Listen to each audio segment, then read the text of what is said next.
నమస్తే, welcome to our channel. నేను మీ ప్రియాంకారావు. కేసీఆర్ గారు నిన్న ప్రెస్ మీట్ పెట్టి మీడియాతో మాట్లాడుతూ ఆయన కాంగ్రెస్ పార్టీ గురించి, తెలంగాణ రాజకీయాల గురించి మాట్లాడారు. అంతవరకు ఓకే. కానీ ఇంత జరిగినా కానీ ఇంకా ఏపీ మీద పడేయడం అనేది మనం నిన్న స్పష్టంగా చూసాము. అంటే బీఆర్ఎస్ పార్టీకి ఎందుకు ఏపీ బాగుపడడం ఇష్టం ఉండదు, ఏపీ ప్రజల్ని, అక్కడ రాజకీయాల్ని ఎప్పుడు ప్రతిసారి ఎందుకు ప్రస్తావిస్తూ వేలెత్తి చూపుతూ ఏదో ఒకటి అంటారు అని ఇంకా ప్రజల్లో ఒక ప్రశ్న లేవనెత్తారు. మళ్ళీ అసలు ఆయన ఏమన్నారు ఏంటి అనేది ఈ వీడియోలో తెలుసుకుందాం. మనతో మాట్లాడడానికి ప్రముఖ పొలిటికల్ అనలిస్ట్ అంగమరావు గారు ఉన్నారు. ఆయన అడిగి మాట్లాడదాం. నమస్కారం సార్. సార్, నిన్న కేసీఆర్ గారు మాట్లాడుతూ చంద్రబాబు నాయుడు గారే ఈ ఎంఓయూలకి, సమ్మిట్లకి ఆద్యం పోశారు. ఒకవేళ నిజంగా చంద్రబాబు నాయుడు గారు చెప్పిందంతా నిజమైతే, ఎంఓయూలన్నీ నిజమైతే 20 లక్షల కోట్ల రూపాయల పెట్టుబడులు ఏపీ రాష్ట్రానికి రావాలి. ఏవి ఎక్కడున్నాయి?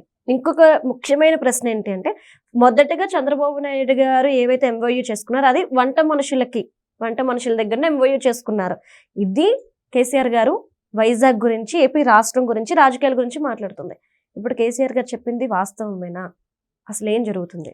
ముందుగా తెలంగాణ మాజీ ముఖ్యమంత్రి, ఒకనాడు టీఆర్ఎస్ అధినేత, నేడు బీఆర్ఎస్ అధినేత కల్వకుంట్ల చంద్రశేఖర్ గారి యొక్క నిన్న ప్రెస్ మీట్ చూసిన తర్వాత తన రాష్ట్రం నుంచి విడిపోయింది.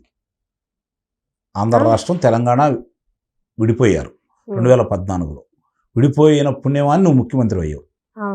ఆ విషయాన్ని నువ్వు గుర్తుపెట్టుకోవాలి. అంతే.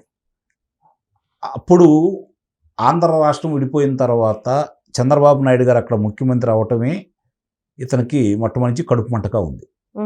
కారణం ఏంటంటే చంద్రబాబు నాయుడు గారిని చూసి పెట్టుబడులు అక్కడికి వచ్చినాయి. పెట్టుబడులు వచ్చినాయి, తెలంగాణకి వెళ్ళి పెట్టుబడులు చూడలేదు. రియల్ ఎస్టేట్ కూడా, అంటే సహజ సిద్ధమైనటువంటి రియల్ ఎస్టేట్కి మంచి అనువైన ప్రదేశమైన హైదరాబాద్ పరిసర ప్రాంతాలు కూడా అంత వేగవంతంగా ముందుకెళ్ళలేదు. తెలంగాణ నుంచి విడిపోయి రాజధాని లేని ప్రాంతమైనటువంటి అమరావతిని ఎన్నుకున్న తర్వాత రాజధానిగా ఇబ్బడిముబ్బడిగా పెట్టుబడులు అక్కడికి వచ్చినాయి.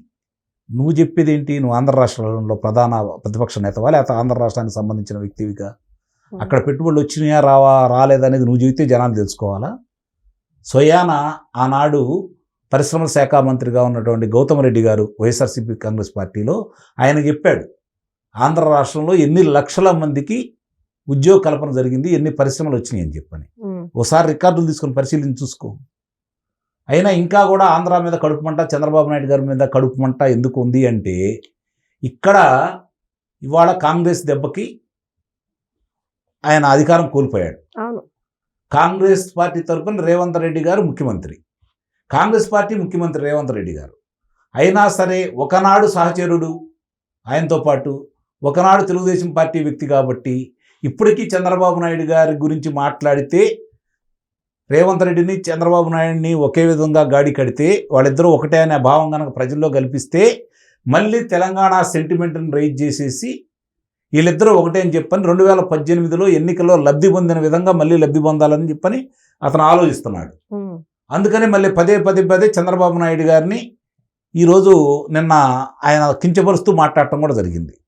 ఎంఓఏలు ఎంత జరిగినాయి అని చెప్పని ఒక మాజీ ముఖ్యమంత్రిగా 9 సంవత్సరాల చిల్లర నువ్వు చేసావు కదా ముఖ్యమంత్రిగా తెలంగాణ రాష్ట్రానికి. కనీసం అవగాహన నీకు లేదా? ఏం వచ్చినాయి ఏం రాలేదని తెలియలేదా? ఈరోజు రేపు పొద్దున నిజంగా నువ్వు అన్నట్టు ఏం జరుగుతున్నాయి ఏంటంటే, అక్కడికి వచ్చి ఒకసారి చూడు, విశాఖపట్నం చూడు, తిరుపతి చూడు, అనంతపురం జిల్లా వెళ్ళి కియా పరిశ్రమను చూడు, శ్రీ సిటీ వెళ్ళి చూడు, ఈరోజు రాజధాని ప్రాంతంలో ఒకసారి వెళ్ళి చూడు. నువ్వు విద్యా సంస్థలు ఏమన్నా తీసుకురాగలిగావా? అంతకుముందు వచ్చినాయి తప్ప కొత్తగా. ఈరోజు చూడు, 5 విద్యా సంస్థలు, అంతర్జాతీయ విద్యా సంస్థలు, అంతర్జాతీయ ప్రమాణాలతో ఉన్నటువంటి భారతదేశంలో పేరుకన్న విద్యా సంస్థలు అమరావతిలో జరుగుతున్నాయి. ఒకవేళ నువ్వు అన్నా కాకపోయినా, నువ్వు ఒకవేళ ఎన్ని చెప్పినా నిన్ను ప్రజలు నమ్మే పరిస్థితి లేదు. ఈరోజు తెలంగాణలో కూడా చేతులా మీరే చేసుకున్నారు, ఎవరూ చేయలేదు. ఇక్కడ తెలంగాణ ఉద్యమంలో గతంలో అది పురుడు పోసుకుంటే, నీ హయాంలో నీ ద్వారా 10 సంవత్సరాల పైన ఉద్యమం నడిపితే, 13 సంవత్సరాలు నువ్వు ఉద్యమం నడిపితే, మంచైనా చెడైనా తెలంగాణ వచ్చినందుకు నీకు పేరు వచ్చింది, నిన్ను ముఖ్యమంత్రిని చేశారు. అవును. అందుట్లో ఎలాంటి సందేహం కూడా ఏం లేదు. రెండో మాట లేదు, ఒప్పుకుంటాం దానికి, అనుమానమే లేదు దాంట్లో. సరే, ఎవరి ద్వారా వచ్చిందా ఏంటనే తీసేస్తే నీ హయాంలో వచ్చింది కాబట్టి నిస్సందేహంగా ఆ క్రెడిట్ నీకే దక్కింది. ప్రజలు కూడా నిన్ను నమ్మి రెండోసారి కూడా ముఖ్యమంత్రిని చేశావు. మరి అలాంటి నిన్ను ఈరోజు ఎందుకు ఓడిచ్చారు? నిజంగా నువ్వు అంత గొప్పవాడివైతే, నిజంగా నువ్వు రాష్ట్రం కోసం ఏదో చేసేవాడే ఫీలింగ్ నీలో ఉంటే నువ్వెందుకు ఓడిపోతావు? ఇప్పుడు కూడా నువ్వెందుకు ఓడిపోయావు అనే దాని గురించి ఆలోచించుకోకుండా పక్క రాష్ట్రం మీద ఉన్నటువంటి చంద్రబాబు నాయుడు గారి మీద, ఫ్యూచర్ సిటీ మీద నువ్వేం చేసావు? నువ్వు పారిశ్రామిక వాడ నువ్వు కూడా పెట్టావు కదా. అంటే నువ్వు పెట్టినప్పుడు అది మంచిది, వీళ్ళు పెడితే చెడ్డ, ప్రజలు గమనిస్తూనే ఉన్నారు కదా. సరే, జనరల్ ఎన్నికల్లో నమ్మకం ఏదో చెప్పారు, నమ్మారు అనుకోవచ్చు. 2 సంవత్సరాల కాంగ్రెస్ పార్టీ పరిపాలన చూసిన తర్వాత స్థానిక సంస్థల ఎన్నికల్లో మరి నీకు ఘనమైన విజయం చేకూర్చాలి కదా నీ పార్టీలకి. కానీ 51% ఏమైనా వచ్చిందా? అంటే నువ్వు మాట్లాడే ప్రతి మాట ఓడిపోయినందుకు ఏం జరిగిందని చెప్పని ఒక్కసారి ఆత్మపరిశీలన చేసుకొని ఎక్కడ పొరపాట్లు జరిగినాయి అని చెప్పని నీ రాష్ట్రం గురించి, నీ పార్టీ గురించి నువ్వు మాట్లాడుకో. పక్క రాష్ట్రంతో నీకేం పని? ఆ రోజు చంద్రబాబు నాయుడు గారు ప్రభుత్వం ఓడిపోవటానికి, తెలుగుదేశం పార్టీ ఓడిపోవటానికి నీ వంతుగా నువ్వు సీమాంధ్రులు, ఇక్కడ రాజకీయ నాయకులు, సీమాంధ్రులు, వ్యాపారస్తులు ఇక్కడ ఉంటే వాళ్ళు ఏ విధంగా బెదిరించి, భయపెట్టి, ఆర్థిక సహాయం చేయనని చెప్పని వాళ్ళని బెదిరించి, ఇబ్బందులు పెట్టి ప్రజాప్రతినిధులతో సహా ఆ రోజు జగన్మోహన్ రెడ్డికి సహాయ సహకారాలు నువ్వు అందజేసావు. ఆ విషయం ఇంకా ఆంధ్ర రాష్ట్ర ప్రజలు మర్చిపోలేదు. ముందు నువ్వు గెలిచావు కాబట్టి, ముందు నువ్వు 2018లో ముందు వచ్చి ఎన్నికలు పెట్టుకున్నావు కాబట్టి నువ్వు తెలివిగా ఎన్నికల్లో గెలిచావు. ఆ రోజు తెలుగుదేశం పార్టీ ఓడించడానికి జగన్మోహన్ రెడ్డికి నువ్వు కావాల్సినంత సహాయ సహకారాలు అందజేసావు. అంటే ఇప్పుడు కూడా నువ్వు జగన్మోహన్ రెడ్డి మనిషి అని చెప్పని ప్రజలకు తెలియపరుస్తున్నావు. అదే నీ పతనానికి పునాది. నీ పార్టీ ఈరోజు ఆ పరిస్థితుల్లో ఉండటానికి కారణం. ఆ విషయాన్ని మర్చిపోతున్నావు. అంటే సార్, నిన్న జగన్మోహన్ రెడ్డి గారు పుట్టినరోజు సార్. కరెక్ట్గా ఆయన పుట్టినరోజు నాడే కేసీఆర్ గారు బయటకు వచ్చి, అంటే ఇన్నాళ్ళు రాలా ప్రెస్ మీట్ పెట్టడం, ఆయన పుట్టినరోజు నాడే చంద్రబాబు నాయుడు గారిని, ఏపీని దూషించడం, ముఖ్యంగా అమరావతి, వైజాగ్ని. అంటే జగన్మోహన్ రెడ్డి గారి మెప్పు కోసం, లేదంటే ఆయనకి శుభాకాంక్షలు చెప్పడం కోసం ఇదంతా చేశారు ఆయన. అంటే రిటర్న్ గిఫ్ట్ ఇస్తానన్నాడు కదా, అప్పుడు రిటర్న్ గిఫ్ట్ ఇచ్చాడు కదా. ఓకే.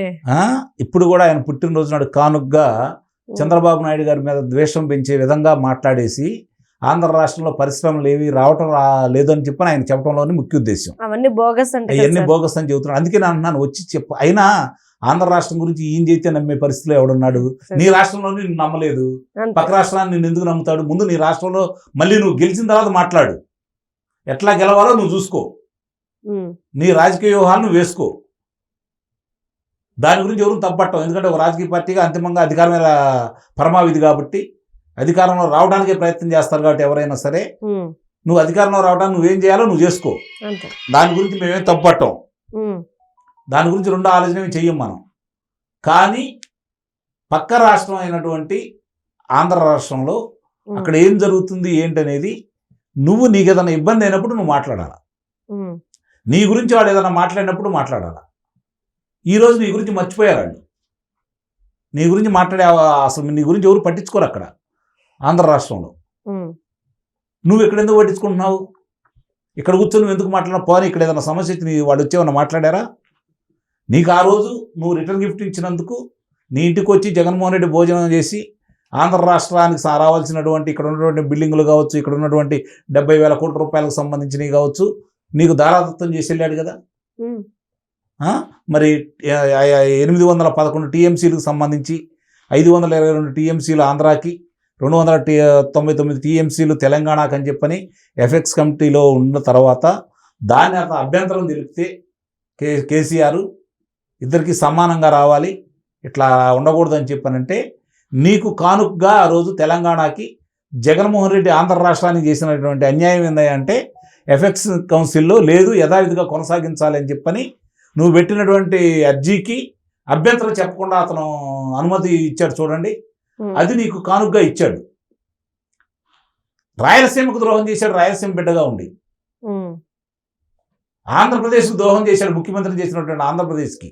జగన్మోహన్ రెడ్డి. ఇవన్నీ ఆంధ్ర రాష్ట్ర ప్రజలు మర్చిపోలేదు కాబట్టి అతను ఇంటికి పంపించారు. ఈ కుళ్ళు కుతంత్రం చేసావు కాబట్టి నువ్వు నిన్ను ఇంటికి పంపించారు. అంటే ఇద్దరు మీరు ఒకటే. అపూర్వ సహోదరులు కదా, ఓకే. నీ శిష్యుడు కదా అక్కడ. మరి కాబట్టి ఎప్పుడైనా సరే విధి అనేది ఒకటి ఉంటుంది. దేవుడు అనే వ్యక్తి ఉంటాడు, చూస్తూ ఉంటాడు. మార్పు వస్తుందేమని చెప్పి కొన్ని సంవత్సరాలు అవకాశం ఇస్తాడు. మార్పు రాకపోతే ఏ విధంగా శిక్షించాలో ఆయనకు తెలుసు.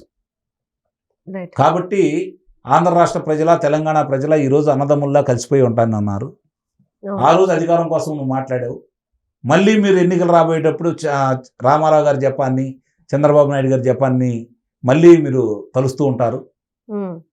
కాబట్టి స్థానిక సంస్థల ఎన్నికల్లో రేపు రాబోయే స్థానిక సంస్థల ఎన్నికల్లో ఎలా గెలవాలి, పార్టీని ఎలా గెలుపుంచుకోవాలి అని చెప్పని నువ్వు ఆలోచించుకుంటే నిస్సందేహంగా నిన్ను ఆ తెలంగాణ ప్రజలు మళ్ళీ ఏమన్నా, నాకు తెలిసి అయితే ఎట్టి పరిస్థితుల్లో కూడా తెలంగాణ ప్రజలు కూడా అహంకారాన్ని భరాయించే పరిస్థితి కాదు. పోరాట యోధులు ఇక్కడ.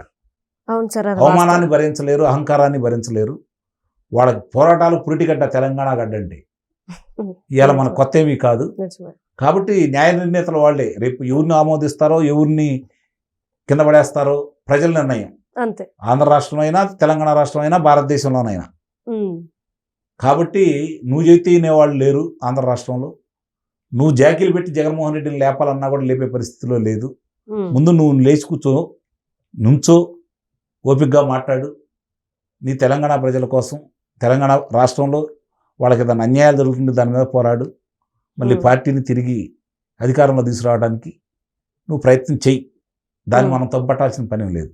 కానీ ఆంధ్ర రాష్ట్రానికో, ఆంధ్ర రాష్ట్రం గురించో, చంద్రబాబు నాయుడు గారి గురించో మళ్ళీ ఏడుపులు అనేది మానేయండి అని చెప్పనైతే నేనైతే కోరుకుంటున్నాను. Okay, right. Thank you so much sir.